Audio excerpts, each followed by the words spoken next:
Today we got a banger for you. It's man versus Mother Nature.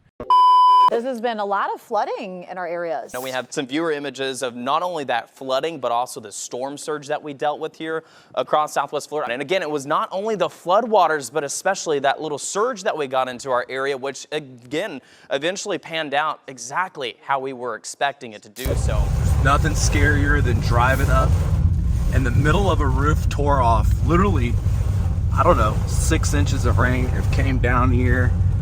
And I just don't know what the situation is. I'm hoping that there is no emergency leaking, that we're all good to go. As you can see, you got pulling froms down, high winds. My guess is up tall. There's tornado warnings in the area. Been tornado warnings for about the last 2 hours. And now we're gonna see how our preparations held up. It was what, 8 months ago that we were standing at the same precipice. We were doing a condo job. There was a fucking storm coming in, but it wasn't a hurricane. It came up a little quicker. What happened? Condo job, we got at least 5 inches of water. We flooded the motherfucker. It was definitely an ugly scene. Here's what it looked like. But when you really do deliver great service, customers are happy even in times of emergency. Y'all just finished up there. They gave us more work, rave reviews. But what we're doing today is we're walking one of our most complicated projects. We're gonna do a breakdown. It's a $1 million job. You saw us before talk about it, but we're in the middle of rainy season. A hurricane is approaching. We got a flat roof that's tore off. We've got a metal roof hundreds of feet up in the air, and we're gonna break down how we've executed this. It's do or die up here on these streets. We gotta keep water out or we're done. Let's go up here and check it out. You hear that, Joe? We're fucking done if we let the water in. What are the keys to saving a job if it does go wrong? What'd you do to save that project? Stay engaged. Stay in the communication no matter what the bad news are? The phone calls keep coming, you got to keep answering with. What about like, over and above late night emergency response? You have to show up. And there was sometimes after hours? Yep. The second when it leaked, it was 9 o'clock at night. Yeah. We had our commercial director, our project managers from other jobs showing up to help after hours. 9, 10 o'clock at night, QC showed up. Once a disaster happened, we had to like bring in a new team though, didn't we? We did. We brought in team to help with the inside. We had to bring in more guys to help on the roof. We had to bring in ServPro to help mitigate the problem. Now, did they use that as a reason to not pay us or to hold a substantial amount of money back? They did not, because we continued. Booyah! That's really what project management's about. When you have a relationship, even if there's problems, they're still gonna make the payments because the payments keep the whole thing going. We're gonna get up here, go 200 feet up, prevent water coming in from this property, but yeah.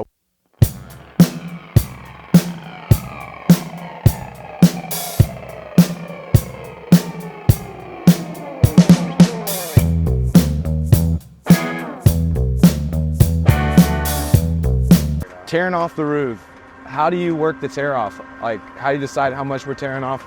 The tear off is coming in the elevator. What do they do? Yeah, we look at the weather in the morning and figure if we got rain at 3, we can tear off, what, Dave, 3 to 5 squares? Oh, this is a fast-moving motherfucker. Y'all can tear off only 3 to 5 squares at a time? Install is a little bit more, maybe 5 to 8 if the weather's clear. Problem is, it's rainy season. Yeah. So you lay the primer in the morning, takes 2 to 3 hours to dry, rains at 2 o'clock, you're out of a day. So it's been slow moving. What's the estimated completion time on this? Another month?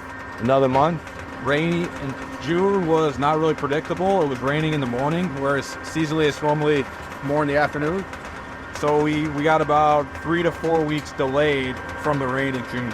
So when you do a good job for a commercial business owner, a property manager, how do you use that to land more projects? You got this project, they're doing a good job at Green Lakes, right? And talk to us about how you nurture that relationship. Sure, so the last bid we were at, there were 13 other roofing companies, and we invited them to come down the street to see this project. We offered them hard hats, brought them up on the job.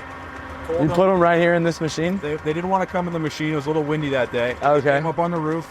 Help through the elevator. Through the elevator inside, and we talked through the similarities and differences with this project and theirs. We told them how we were going to execute theirs.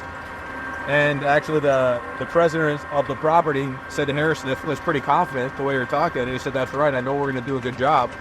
And here we are 2 months later, and we have the job. So what kind of project there? Are we going to use a elevator like this? Yeah, it's that one. Where is it? In that, about 3 buildings in front of that boulder. It's got with that copper. Okay, so the big one right here. What kind of roof is it? Base and cap sheet, same deal, 3-layer system. 3-layer system. You got to tear off. We got to tear off lightweight. The difference, lightweight concrete. And What is lightweight concrete, and why is that kind of the next level of flat roof, and why does that make it more difficult? Well, it's just a lot of, it's less dense concrete. So you have your structural concrete deck, and then what they do is they lay foam down, and then they pour lightweight concrete, they call it, on top of that foam to create the taper system into the drains. But then when you're tearing that out, you've got a lot of foam and a lot of little chunks of concrete and a lot of weight that has to be taken off of that. Where here, we're tearing off lightweight foam. So it's a little different, but essentially the system we're going back with is the same. One of the key reasons why we flooded the last one was we fucked up the drains, didn't we? We didn't have it tore off. Joe, what did we fuck up last time? How did we fuck up the last time? Well, we weren't prepared. The crew left without all the tie-ins being properly done, and that's one of the things we improved on a lot here. Every day when they leave, we know where the tie-ins are at, and we know that they're burning the laps off, tying into the old roof properly. We didn't do that, and we got caught with a pool of water that had, 3 of those sides with improper tie-ins, and so water found its way into the building. Now that metal roof looking clean, man. So that thing right there, that took some special work. Let's talk about that over here. This would be the best part. Are you in the roofing business? Meet Roofing Redline, the ultimate tool for roofers. With Roofing Redline, you can sell, build, and connect, all in one single app. Need reports, measures, proposals, or offers? Get them instantly.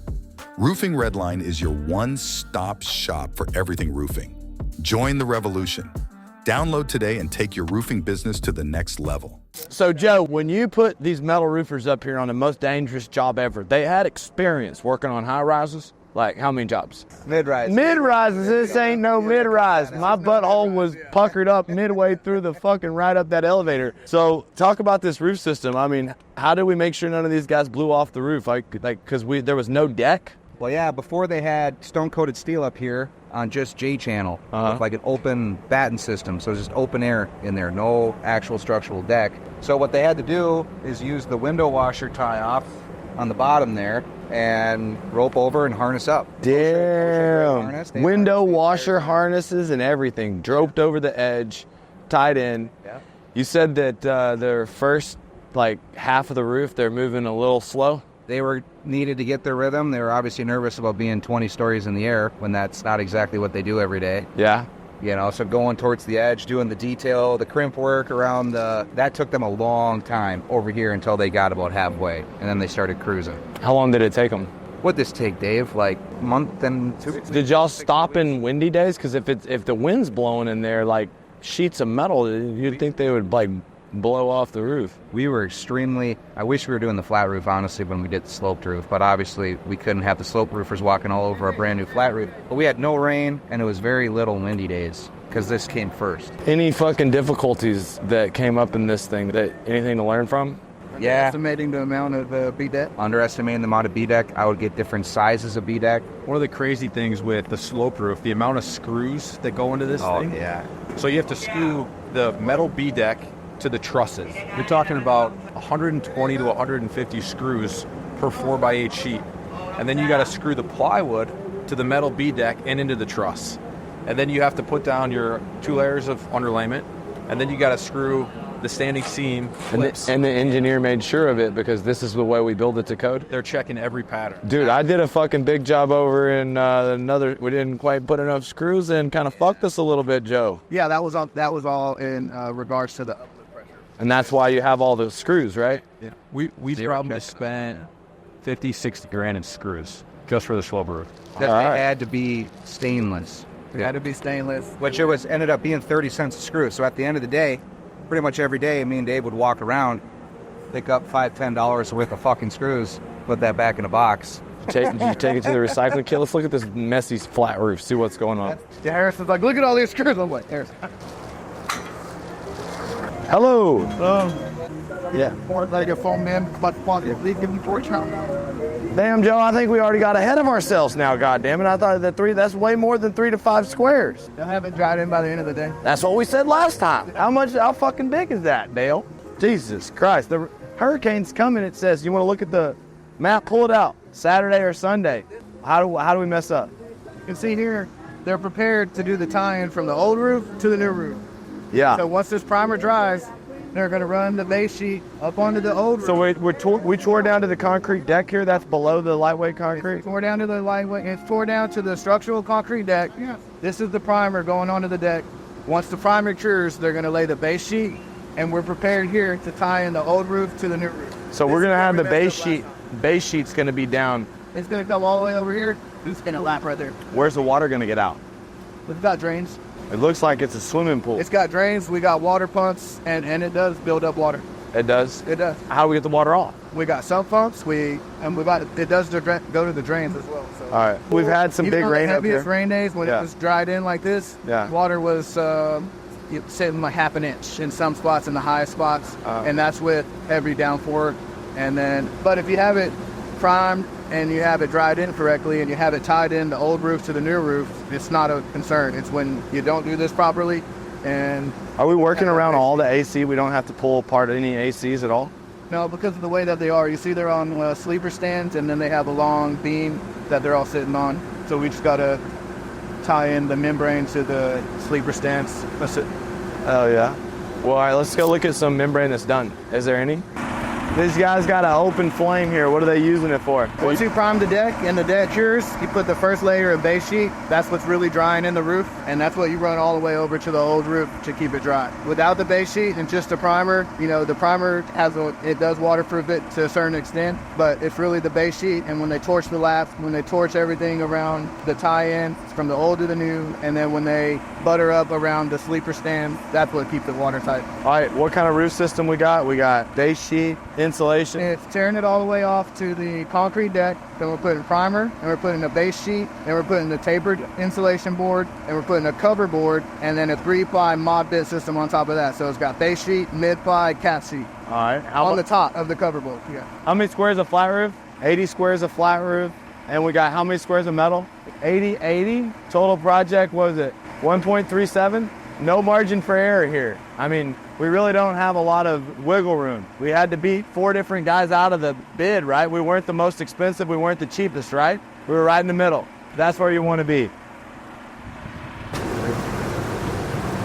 One of the tricky things with this job, the manufacturer is advising us to only tear off what you could build up in insulation in one day.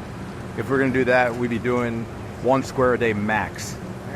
So then the engineering company that's involved is saying, hey, whatever you tear off, you need to put down the vapor barrier on the deck at the bare minimum. As long as you can keep water out, it's not a problem. As long as you can keep the water out. What the crew is pushing back is that we need to get the primer down and let the primer dry. The roof is going to be tight without the vapor barrier. So it's trying to mix and keep everybody happy. You got to be reasonable with the weather, at the same time keep the property safe. And everybody wants different things. Everybody wants different things. You're stuck in the fucking middle. So you're just sitting on this job. You were in a corporate job one time, right? Yep. Doing a little bit of sales. Yep. What do you like about this? Why do you like this shit? I like getting on site every day. I like working with the customer, working with the crew, learning the technical side. I like that there's no earning ceiling. You keep working, you keep making more money. And what I think is really cool is like when you get into these really technical projects, there's no level to the complexity of problems that you have to solve. Because I get bored just doing the same project, little asphalt shingle job or just a regular residential job. This is helping with problem solving for sure, because every day it's not, is there going to be a problem? It's what problem are you going to face today and how do you solve it? And just recognizing that and being able to overcome it, I think helps with all aspects of life. So we started this with a goal to not flood this property, and the reality is that he's been through a worst case scenario, one of his projects where water came in the property, he maintained the relationship, we delivered, and even though things didn't go perfect, he answered his phone, we're going to leave with a reference, and you got paid. Yep. So now, even if things don't go perfect on this one, you really don't have to sweat it. You know what I'm saying? No, it's just managing expectations, trying to stay level-headed, understanding problems, hurdles are always going to pop up, and you're going to be able to get through it. and then honestly communicating that along the way with the customer goes a long way. Hey, any advice to any first-year guys? You see a lot of the guys come into our business. They don't take completing the offer, following up. The project management side is serious as you. Any advice that you have to guys that aren't really like the full package that could be? I say understand Lee's methodology. There is a science to the closing time on shingle deals, to high-end residential deals, to commercial deals. This project took easily a year to close and easily 24 touches. Dude, but the faith is in the follow-up. The fortune's in the follow-up. We're sitting here on a freaking awesome roof, dude. You're a fucking example of the kind of people that we want to keep bringing into our business and our industry. And honestly, dude, we're going to be working together on a lot more of these projects. Really pumped up. This storm hopefully goes north and does some damage. Cat 2, we're hoping it hits Tampa. But if we got a storm in Tampa, what do we got here? We got a storm in Tampa. What do we have here? We got a lot of fucking rain. Yeah. No matter what. Right. We're going to get a lot of fucking rain. See rain for sure. Dude, are we allowed to use the elevator? Because we got to get up there, dude. We got past the gate. We got past the guard. Got past the gate, got past the guard. It's Sunday. We got to get up there somehow. All right, let's go check out this outdoor elevator. Is it safe to do the elevator in these circumstances? Potentially you ask, but we're going. Okay. So this is the area where the ACs have the most... This is where we have the most exposure right now because we have it dried in, but we don't have a tapered insulation set here yet. So we've got that vapor barrier. We have the torch-stone vapor barrier. And we got it draining. Yep, we have it torn off to a drain. So it's not going to be ponding water out there more than half the inch. So this is the area where we have all the tapered insulation. Oh, this is a different kind of unit here. Yeah, so there's that single-story one in the middle, and then you have this, which has the main floor, and then... Have we already roofed this section? This section's been roofed, and tapered insulation has been installed. Cap sheet has not. Oh, so we're still not complete roof system. Not totally, but we have 2 layers of base down and cover board and insulation. This is a lot nicer unit. Yeah, the one on the far side, that's the nice one. Why? Just immaculate. There's no way anyone would pay $20 million for this. It's still a large hotel room. Cannot believe that we're flawless today. No room for error. Yeah. I'm raising the minimum margin on this one. Red.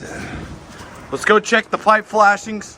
What was that area that you put on your Instagram? Was that these areas down here? They were getting all flashed in? Yeah, that was right over here. Okay. So we're not really ponding water. We're good, right?